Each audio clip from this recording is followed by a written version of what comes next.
Well, US President Donald Trump has appeared to soften his recent comments on China and the head of the US Federal Reserve after recent clashes as he pursues his economic agenda. Trump said he has no intention of firing Jerome Powell after repeatedly criticizing the head of the central bank, but added that he would like Mr. Powell to be a little more active on cutting interest rates.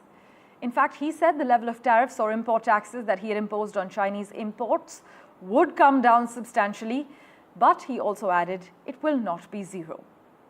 For further clarity on the matter, let's go across to Chicago. Joining us live at the moment, Dr. Richard Benkin. Sir, thank you so much, as always, for your time. Trump says tariffs won't be zero, but will come down substantially. What does this signal about his leverage strategy and also goals in his trade reset? Well, first of all, of course, thank you for having me on. I appreciate it when you do. I don't think what he said is anything different than what he'd been saying before. I really would find it difficult that anyone would think China would continue to have 254% tariffs on their goods coming into the United States. However, when that number comes down, it's only going to come down as a result of negotiation. And as we know, the president put tariffs on China not just because of trade imbalances, not just because of Chinese tariffs, but because of unfair trade practices and because of China's role in the fentanyl epidemic that's hitting the United States. Right. So I don't think President Trump's comments really are anything new or significant. In the backdrop of the unfair trade practices that you just cited, and given the 145% tariff escalation though, so are we past the point of reversible damage as far as the US-China trade standoff is concerned? Or would you say this provides a little breathing room for diplomacy? Perhaps it does. However, I believe that there's been severe damage already. And the damage really has been on the Chinese side. And I'm not just saying this because I'm an American.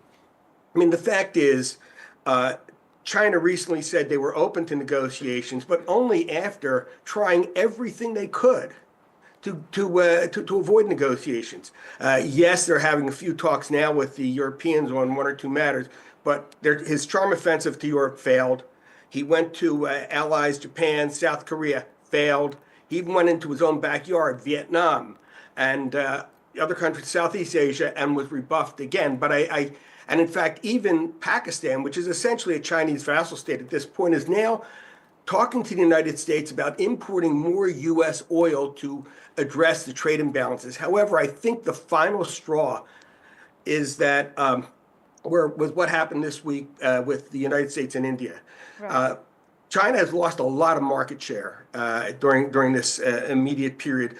But I think watching the events in India told Xi that, you didn't just lose it, you might not get it back. And the problem he's facing right now is unemployment's up. Other economic indicators are down in China. There's a ton of goods that are unsold, and they're losing money every day. He doesn't have a lot of time to conclude this. And of course, as we know, though they're having some talks right now, the United States is negotiating with other nations first. And President Trump made it clear that he would make these agreements with our friends and allies first. So China only has a certain amount of time before they're going to suffer irreparable harm. Right. Many actually point out that if this is Donald Trump signaling room for compromise, they're actually questioning what it says about the strength or, in fact, strain of the Chinese economy. But always a pleasure to hear your views, Dr. Benkin. Thank you so much for making time for us on NDTV. Thank you so much.